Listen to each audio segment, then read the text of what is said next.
Hello everyone, RS academy एके tube में आप सभी का स्वागत है। मैं अनुज मिश्रा आपको फंडामेंटल्स ऑफ मैकेनिकल इंजीनियरिंग पढ़ा रहा हूँ। आज की क्लास में हम लास्ट लेक्चर देखने वाले हैं यूनिट 3 का। और आज की क्लास में हम जो पढ़ने वाले हैं वो ह्यूमन कंफर्ट और ह्यूमन कंफर्ट चार्ट। उसके बाद हम देखने वाले हैं विंडो टाइप एसी। ठीक है। ह्यूमन कंफर्ट की बात करें तो ह्यूमन कंफर्ट जो है डिपेंड्स है ढेर सारी बातों पे। क्यों? क्योंकि ह्यूमन कंफर्ट क्या है कि हमारा बॉडी क्या करता है, लगातार हीट को डिसिपेट करता रहता है। और हीट डिसिपेट करने की वजह से हमारे सराउंडिंग्स में क्या है, टेम्परेचर बढ़ेगा। और टेम्परेचर बढ़ेगा तो हमें गर्मी लगेगी। तो मैं एक सिंपल सी बात करूं तो मैं कहूँगा ह्यूमन कंफर्ट डिपेंड्स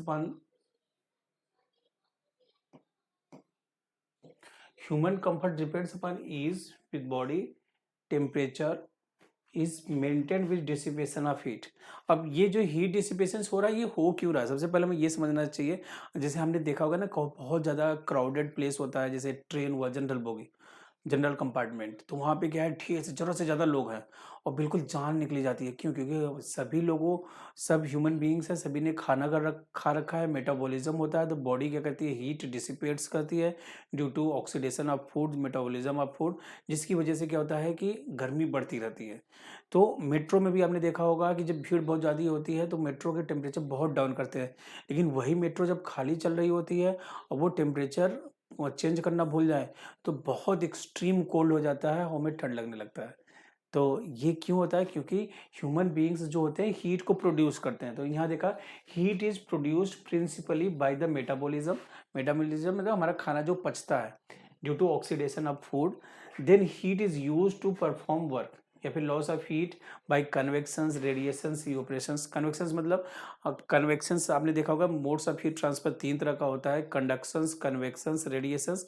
यहाँ पे हमने बात किया है, हम हीट ट्रांसफर करते हैं बॉडी से कन्वेक्शंस के थ्रू, रेडिएशंस के थ्रू और इवेपोरेशंस के थ्रू। इवेपोरेशंस हमने देखा है ना, कि मान लीजिए कि कोई स्प्लिट हमारे स्किन पे लगता है तो वो क्या करता है, स्किन की हीट को लेके वेपराइज हो जाता है, उसे हम इवेपोरेशंस कहते हैं। ठीक है, तीन तरह से ये हीट को क्या कर सकता है, लॉस करता है या फिर लूज करता है हीट को। अब बात करते हैं ह्यूमन कंफर्ट कैसे अफेक्ट होता है, किन किन चीज़ों से अफेक्ट होता है। तो पहला क्या है, टेम्परेचर। यदि टेम्परेचर मान लो एक रेंज में नहीं है, टेम्परेचर एक रेंज में नहीं है तो आपको कंफर्ट नहीं फील होगा। ह्यूमिडिटी एक रेंज में नहीं है तो आपको कंफर्ट नहीं फील होगा। ठीक है। तो यदि मैं बात करूं ये ह्यूमन कंफर्ट का क्या होना चाहिए, तो ह्यूमन कंफर्ट के लिए ना हमने एक ह्यूमन कंफर्ट चार्ट होता है। क्या होता है? Human comfort chart. इसे हम क्या बोलेंगे? Human comfort chart. Human comfort chart जो है ना, डीबीटी और डब्ल्यूबीटी के बीच बनता है। किसके बीच में? डीबीटी और डब्ल्यूबीटी। एक होता है हमारा साइकोमेट्री चार्ट, दूसरा क्या होता है? Psychometry chart. साइकोमेट्री चार्ट इससे डिफरेंट है। साइकोमेट्री चार्ट की आपको कोई जरूरत नहीं है, मैं आपको बता देता हूँ। कुछ लोग आपको कंफ्यूज करेंगे कि साइकोमेट्री चार्ट क्या है। तो साइकोमेट्री चार्ट कुछ इस तरह से होता है। ठीक है, या फिर मैं इधर से बना देता हूँ, जो इंडिया में बनता है। और ये बनता है किसके किसके बीच में? डीबीटी और स्पेसिफिक ह्यूमिडिटी। किसके बीच में बनता है? Specific humidity. और इसमें ढेर सारे लाइंस होते हैं। जो वर्टिकल्स लाइंस होते हैं ना, वो डीबीटी लाइंस होते हैं। हॉरिजॉन्टल लाइन जो होते हैं वो स्पेसिफिक ह्यूमिडिटी लाइंस होते हैं। इंक्लाइंड लाइन होते हैं, वो दो तरह से हो सकते हैं। एक इंथैल्पी लाइंस हो सकता है, दूसरा क्या हो सकता है, ये इंक्लाइंड लाइंस जो होते हैं वो इंथैल्पी लाइंस होंगे। और थोड़े से ज़्यादा इंक्लाइन ये भी इंक्लाइंड लाइंस होते हैं, जो कि आर एच को डिनोट, मतलब ये स्पेसिफिक इंथैल्पी और डब्ल्यूबीटी को डिनोट करेंगे। और यहाँ पर एक और तरह के लाइंस होते हैं जो कर्व होते हैं, वो किसको डिनोट करते हैं? R H. तो ये हमारा साइकोमेट्री चार्ट होता है। ये कौन सा चार्ट होता है? ये साइकोमेट्री चार्ट होता है। इसके बारे में आपको इतनी पढ़ने की जरूरत नहीं है, इसकी कोई जरूरत नहीं है। ह्यूमन कंफर्ट हमारे सिलेबस में मेंशन है, इसलिए हम ह्यूमन कंफर्ट चार्ट की बात कर रहे हैं। तो ह्यूमन कंफर्ट चार्ट जो है डीबीटी और डब्ल्यूबीटी के बीच में होता है। और जो ये स्ट्रेट लाइन में खींच रहा हूँ ना, ये डीबीटी लाइन्स है। हॉरिजॉन्टल लाइन्स मैंने जो खींच दिया वो क्या है? डब्ल्यूबीटी। यहाँ पे मैं इंक्लाइंड लाइन और खींच देता हूँ, जो किसको डिनोट कर रहे हैं? R H. ये ग्रीन लाइन जो है वो किसको डिनोट कर रहा है? आर एच को। ठीक है। तो ह्यूमन कंफर्ट चार्ट में इसरे, किसकी बात कर रहा हूँ, इसरे, इसरे ने मेंशन किया है 22 डिग्री सेल्सियस से लेकर 26-27 डिग्री, एक्चुअली में पॉइंट होता है, हम राउंड अप करके 27 डिग्री सेल्सियस ले रहे हैं, तो इतना होना चाहिए। और RH जो हमारा है ना, वो 40% से लेकर 60% के बीच में होना चाहिए। तो ये जो चार्ट होता है, इस चार्ट को बोलते हैं ह्यूमन कंफर्ट चार्ट। क्या बोलेंगे, ह्यूमन कंफर्ट चार्ट, जो कि हमें बनाने की जरूरत है। तो हमारा जो ह्यूमन कंफर्ट अफेक्टेड होता है, हमें कंफर्ट कब मिलेगा, जब टेम्परेचर कहाँ से कहाँ हो, टेम्परेचर हो 22 डिग्री सेल्सियस से लेकर 26 degree Celsius.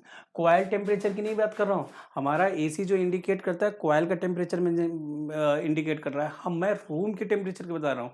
Actual temperature room के अंदर क्या होना चाहिए, वो कितना है, 22 से 26 degree Celsius. Humidity of air की बात करें तो ह्यूमिडिटी 40% से लेकर 60% के अराउंड होना चाहिए। वेलोसिटी ऑफ एयर की बात करें तो वेलोसिटी ऑफ एयर जो है 4 मीटर पर सेकेंड से लेके 5 मीटर पर सेकेंड के आसपास होना चाहिए। तो ये ह्यूमन कंफर्ट की एक वैल्यूज मैंने आपको यहाँ पे दिखा दिया, ठीक है। तो अब बात आती है इफेक्टिव टेम्परेचर। इफेक्टिव टेम्परेचर में एक्चुअली में कंबाइन इफेक्ट होता है DVT और WBT का, with effect of air movement, ठीक है। और इफेक्टिव टेम्परेचर की बात करें तो effective temperature is a temperature at which same net heat exchange by radiations, convections and radiations at different humidity.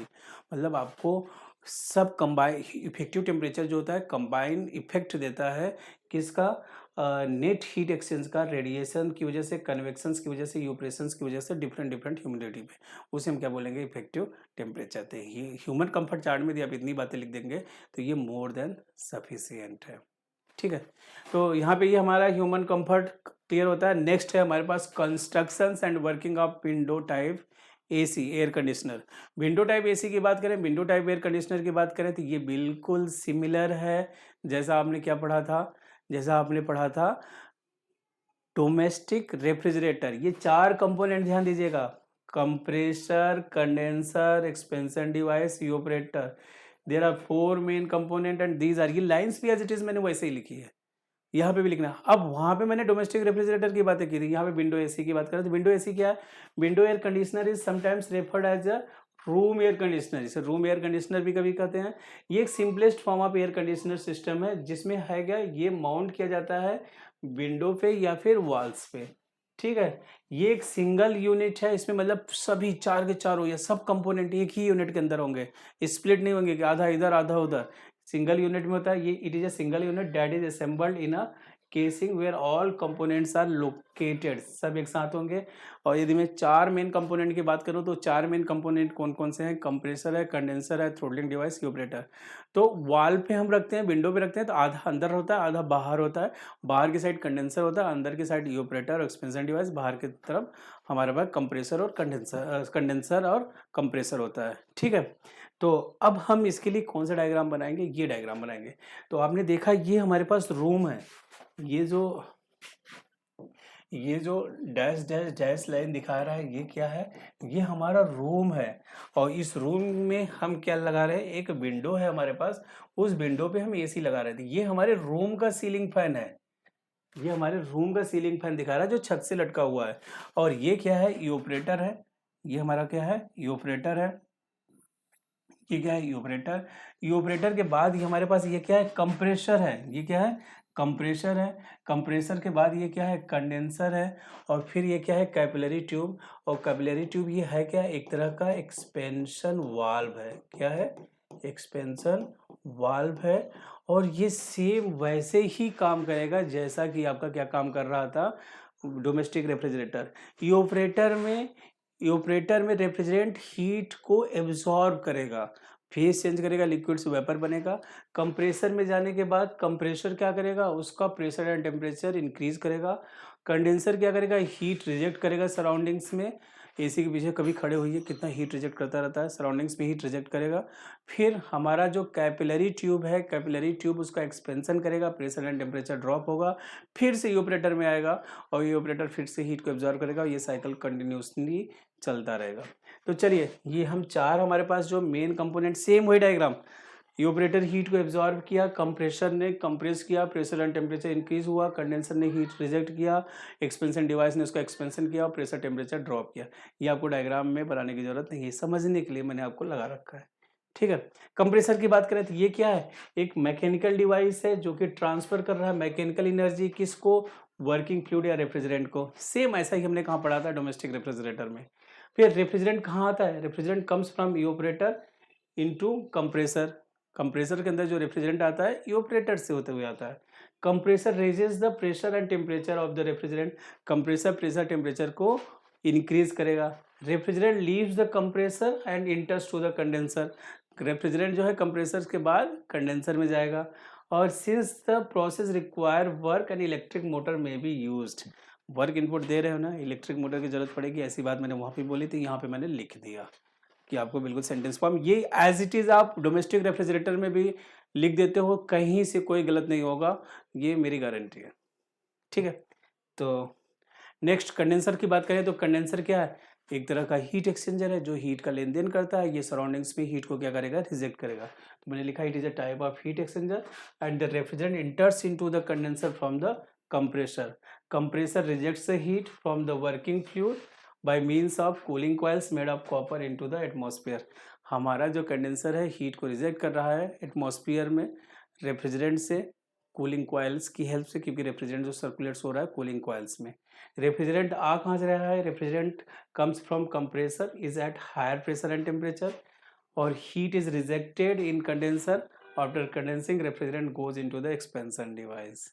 Same as it is domestic refrigerator में हमने पढ़ा था कि कंडेंसर एक तरह का हीट एक्सचेंजर है, ये हीट को रिजेक्ट करता है सराउंडिंग्स में। यहाँ पे रेफ्रिजरेंट आता है कंप्रेसर से, इसके बाद रेफ्रिजरेंट जाता है एक्सपेंशन डिवाइस में। कंडेंसर क्या करता है, हीट को रिजेक्ट करता है, जिसकी वजह से यहाँ पे इसका कंडेंसेशन होता है, कंडेंस हो जाता है। तो ये सब बातें आपने यहाँ पे देख लिया। नेक्स्ट हम बात कर रहे हैं थ्रोटलिंग डिवाइस एक्सपेंशन डिवाइस का। थ्रोटलिंग डिवाइस एक्सपेंशन डिवाइस यहाँ पे कौन सा है, कैपिलरी ट्यूब है। आप कैपिलरी ट्यूब भी लिख सकते हो। तो इसका काम क्या है, reduce the pressure and temperature of the working fluids which comes from condenser and goes into the evaporator. ये प्रेशर टेम्परेचर को क्या करेगा, ड्रॉप करेगा। और ये रेगुलेट्स भी कर सकते हैं, it also regulates the flow of refrigerant into the evaporator.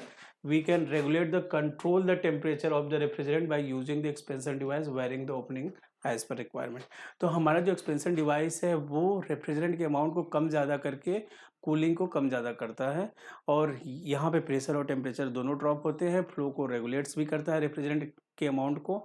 और यहाँ पे जो रेफ्रिजरेंट आता है कहाँ से आता है, कंडेंसर से आता है, उसके बाद कहाँ को जाएगा, इवापोरेटर को जाएगा। ये सब बातें आपको बस लिख देनी है। नेक्स्ट हमारे पास है इवापोरेटर। इवापोरेट सेम लाइन मैंने लिखा है एज इट इज, मेरा आप डोमेस्टिक रेफ्रिजरेटर का वीडियो देखेंगे ना सेम। तो ये जो मेजर कंपोनेंट है ना, मेन कंपोनेंट है एज इट इज है जैसा डोमेस्टिक रेफ्रिजरेटर में। तो इवापोरेटर की बात करें तो इवापोरेटर है क्या, it is a type of heat exchanger और ये एक तरह का स्टोरेज है। ये लाइन्स आप चाहें तो यहाँ से हटा दीजिएगा क्योंकि ये हमने विंडो सॉरी डोमेस्टिक रेफ्रिजरेटर में लिखा था। बाकी नेक्स्ट पॉइंट से लिखें, refrigerant comes from throttling device and इंटर्स। Throttling device की जगह क्या लिख सकते हैं आप, कैपिलरी ट्यूब भी लिख सकते हैं। क्या लिख सकते हैं, कैपिलरी ट्यूब, क्योंकि यहाँ पे मैंने दिखा भी रखा है डायग्राम में capillary tube. Comes from capillary device enters into the evaporator at very low pressure and low temperature. Evaporator में क्या होगा, heat is absorb by the refrigerant. Due to this temperature of the refrigerant increases and liquid of the refrigerant converts into vapour. Heat को absorb करने की वजह से उसका face change हो जाएगा, वो लिक्विड से क्या बन जाएगा, वेपर बन जाएगा। After this refrigerant goes to the compressor and evaporator work as a heat exchanger between storage cooling coils and ये लास्ट लाइन की बस इतनी ही लिखने की जरूरत है, ठीक है। Work as a heat exchanger, बाकी इसकी कोई ज़रूरत नहीं है, ये भी कोई ज़रूरत नहीं, बहुत ज़्यादा डिटेल्स में इसकी ज़रूरत लिखने की नहीं है। तो यहाँ पे हमारा इवापोरेटर कंप्लीट हो गया।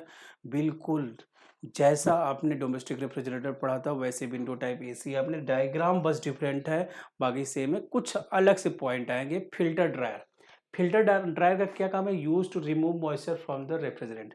रेफ्रिजरेंट से ये क्या करता है, मॉइस्चर को रिमूव करता है। फिर आता है ड्रेन पैन, बहुत इंपॉर्टेंट है। आपने देखा होगा ढेर सारे एसी के पीछे पाइप लगा होता है और ड्रेन पाइप जिसे हम बोलते हैं, और वो बहुत ज़्यादा बवाल भी करता है सोसाइटी में, किसी का एसी का पानी दूसरे के एसी के पे गिर रहा हो। तो ये एक्चुअली में होता क्या है, हमारे रूम के अंदर जो मॉइस्चर होता है, ह्यूमिडिटी होता है ना, उसको खींचता है और उसे क्या करता है, कंडेंस करके लिक्विड बना के फिर ड्रेन पाइप से ड्रेन कर देता है। तो ये drain pipe is use to contain water that condensate from the cooling coils and discharge out from the outdoor.